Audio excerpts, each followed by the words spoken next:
and the thumbs right here. Tapos pwedeng mag-roam tong... Oh, wait. This is making me interested for the side of LPE right here. They have this amount of lockdown and CC as well. Especially kapag ka mag-engage sila ng team fight. The thing here is, ang wino-worry ko lang dito is if Bren Pro is able to take out one of the core or damage dealers ng ating LPE, the follow-up is going to be the question in play dito. Kasi may Yujong dito ang Bren Pro na pwede rin for the backsides eh. Yeah, again, there's only one side. It's just the Farsa. So if they're able to take care of the Farsa, and feeling ko mahirap na because again, the frontliners, you have Baksha dealing with that. I don't know, that's just how I see this lineup. It's pretty cut and dry. Yes, but I think we will be heading on to the game na. Leo, while you wait there, between Bren Pro and of course LPE, but of course, guys, this tournament is under the supervision and regulation of the Games and Amusements Board. So, ayan, habang tayo ay may patnubay, we are also going to see and monitor how things are gonna pan out right here between our two teams. So, actually, while waiting, pumunta tayo sa Land of Dawn. Quick predictions, Leo, with their lineup. The first pick Gambit is something of, how do we say, it's an all-win. Like, it's very hard. Like, para matalo mo ang isang Brody these days, either you get a Natalia or galingan mo lang. That's how I see it. So, I'm favoring Bren Pro this time. Alright, and I will agree with you with that because Brody is found out from both sides of our team. And speaking of this last week is very picked up by two of the members of LP on the top side dito, napakaaga, but this is enough to give some space for Aztec and Arbs to get this tower push. Meanwhile, dito sa ating mid, that was, if I'm not mistaken, a 3 man there before them going back into their respective lanes. Pero look at this Ryota trying to really pin down Cartesi right here, and with that short slow break of health was able to get away, but you know what, Thomas is going to take him down for the kill. Di ba tapos sa LPE dito, Few with a low half health onto the side, not hesitating to go for the tower dive for Bimo and Aztec right here, and then we will be taking the Chang'o down. My question is, nagtataka ako, bakit nakarating ng ganun kalahin ni Pro without Cartesi, right? I mean, if you're gonna go dive deep like that, if you're gonna be in the lead, why would you not keep your core? And now I think they have gone ahead, maybe about 2,000 gold, you take Cartesi. What else could go wrong? Indeed, and we did mention nga dito na if the purple buff escalate, it's gonna be good for Bren Pro, but the fact that LP is just denying this fact, having this early invade potential here, and take note, Cartesi is already 0-2, so this gives some space for LPE to really further up the gap in terms of economy, at dinideny talaga nila tong purple buff take against the lane. Yep, and that's the key, ladies and gentlemen, that's the key. But if there's anything that Bren Pro could hold on to, is this side lane. Ribo against Jake the Dog on the Esmeralda. Good pick on the emblem, no? This is high and dry. So if you are an isolated hero, wala kang kakampi, then your opponent's gonna hurt you a little more. Now look at this violence, Isaiah. Oh!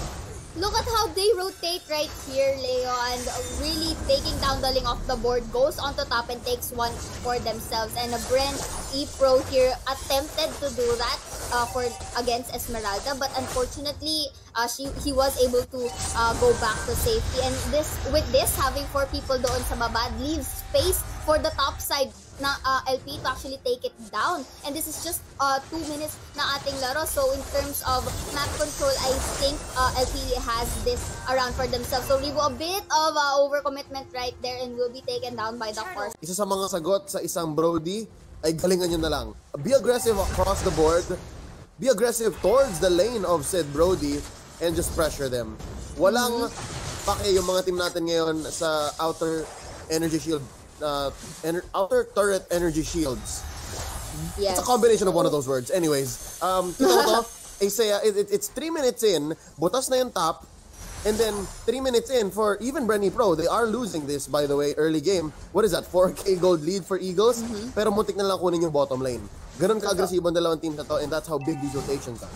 And speaking of aggressive, look at this BMO not really hesitating to really harass EJ there dun sa ating middle side. Kahit siya ang may, kahit nadideplete na yung health niya dito. So again, Carl TZ will be opting for the issue. Take note, BMO is in the vicinity as well. Tempest Bait will be forced to use to actually save him for this fight. And again, with the help of Pew being in the area as well, it's going to deny BMO from actually taking down the Carl TZ. Uses his sandstorms right here to actually get further some distance. Pero napakakunat nito ni BMO with his lifesteal coming in play. So this forces them to readjust with the targets that they have right now onto the middle side. And Brody will be taking down the Esmeralda with on the flank.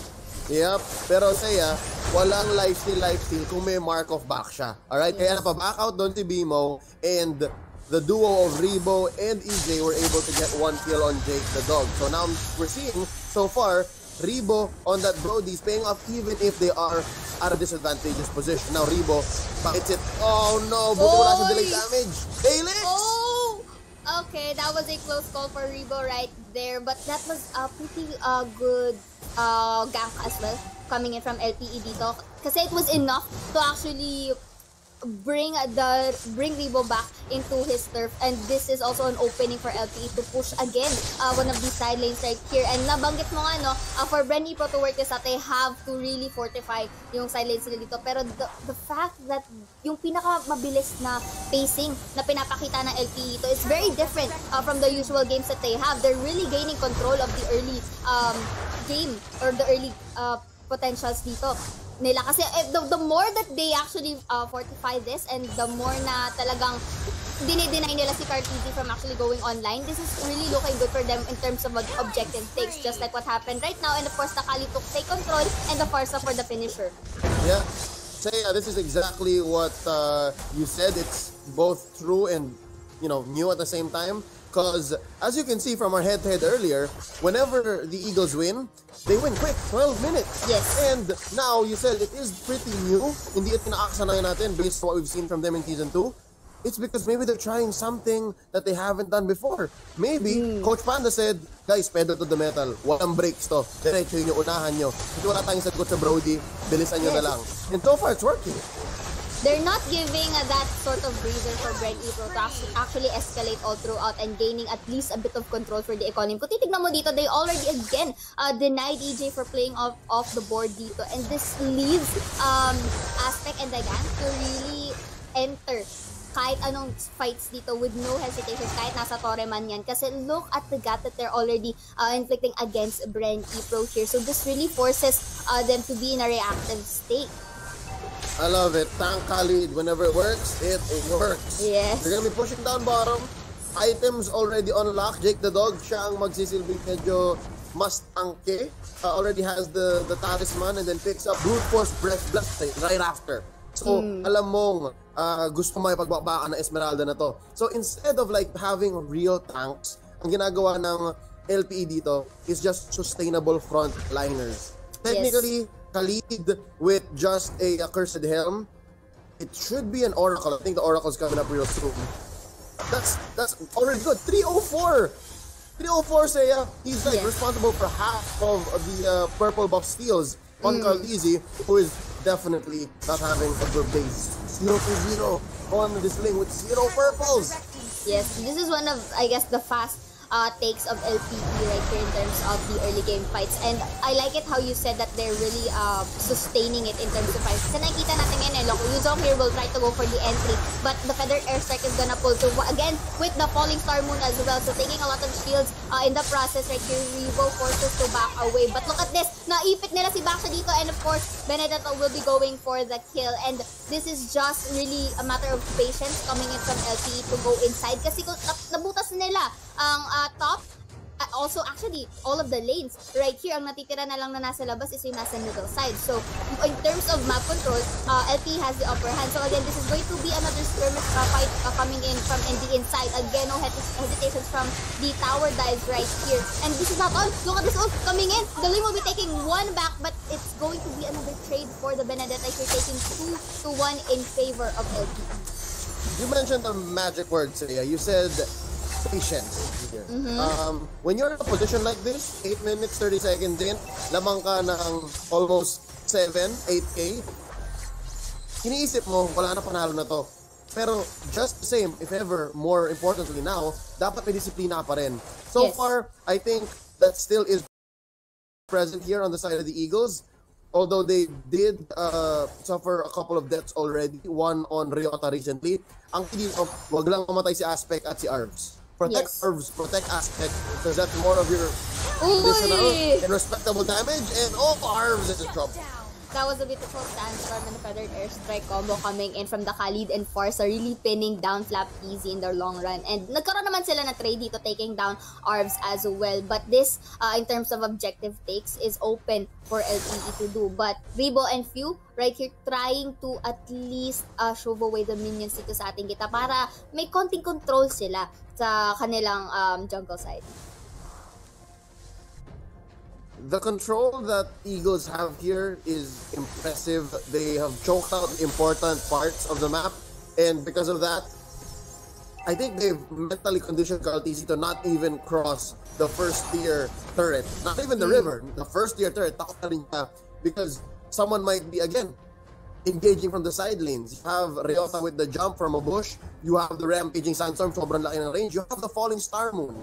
So, binasic ni Coach Panda to. Again, on paper, it looks ridiculous, especially against a lineup that boasts Brody, the menace right now. But practice, again, gagawin nyo lang, it works. It's true. It really does. But you know, Flap TZ has to really go back into his terrains right here. Pinapalibutan siya ng 4 na tao ng LPE dito. Will be knocked down right here. Yuzhong will be taking down the Farsa. No more feathered airstrike for them, and that is going to be a double kill coming in from the Yuzhong right here. This could be a potential comeback coming from Bren Pro. Look at that life steal coming from Flap TZ right here. Really pinning down Jake the Dog, and Aspect though tries to make things work by taking a double here, taking down Rebo and Flap Easy onto their terrains. And so right now, Few has really no choice but to try and shove away the 3 members of LP who's already knocking on their doors dito sa kanilang base. Saya, not just knocking at their doors, nakapasok na. Alright, binuksan yung front door. Ngayon may bintana pa. Hit the dog gets one. KarlTC bites it. Ladies and gentlemen, ask him the question, what did it cost you to defend everything? And now, not even 12 minutes in, the Eagles are gonna take game 1. This is a very dominating fight coming in from our Eagles right here, Leo. And again, this could be really the start of the momentum ng ating LPE. Ladies and gentlemen, yun yung definition ng galingan nyo. Alright? To be fair, the draft was also quite genius. It was an engage at will kind of draft and maximum range coverage. Muli, one, you have...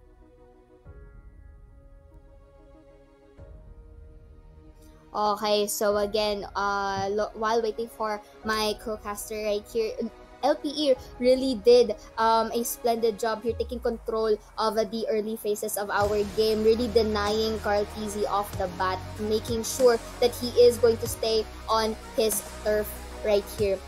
So, the thing is, for LPE, they really know their strengths pretty well. We did already see na whenever they win, they are winning in a one-sided way. Kasi 11 minutes into our time right there, 11 minutes and 4 seconds if I'm not mistaken, they've already won the round. So that means LPE really knows how to utilize or really strengthen yung early game capabilities nila dito, which really showed kasi Aspect really blossomed here with the usage of this Benedetta. In perspective, no, as I was explaining, I kind of lost my train of thought. But back to the current setup, I keep commending and I keep talking about this first pick gambit na nalaro ni Coach Daki ang Brody na first pick. Yeah, that's easy to do because kind of force your opponent to like say, sige, mag-Brody kami o hindi. But I think Coach Panda has figured out the answer to it, ladies and gentlemen. Kung takot kayo sa Brody, isipin nyo na lang, kung natapos to ng Eagles at 11 minutes with a draft like this, na walang totoong tank, walang marksman, it's mostly fighters, mostly frontliners, then kakayanin nyo rin. I think they just had a good checklist, Saya. They had a good checklist really of what to do, and then sabi nila, let's just bring the right tools for the job. One, invade the blue or invade the purple, and then two, let's choke them out via range. Yes. No? Kasi ang totoong range engagement lang dito ng Bren Pro is the Meteor Shower and then the Black Dragon form. Yes. These are all ults, by the way.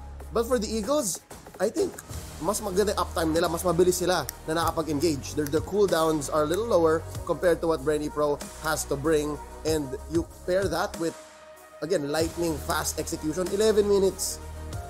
Yes. Nagka-apel lang ako noon, 11 minutes. That just shows that the LPE squad has and I don't know what Bren Pro is going through. They seem to be in a slump. True. And let's see how LPE was able to really get this game with a one-sided with the highlights that we will be showing you right now. So ladies and gentlemen, makita natin dito how Ryota was able to really place Carl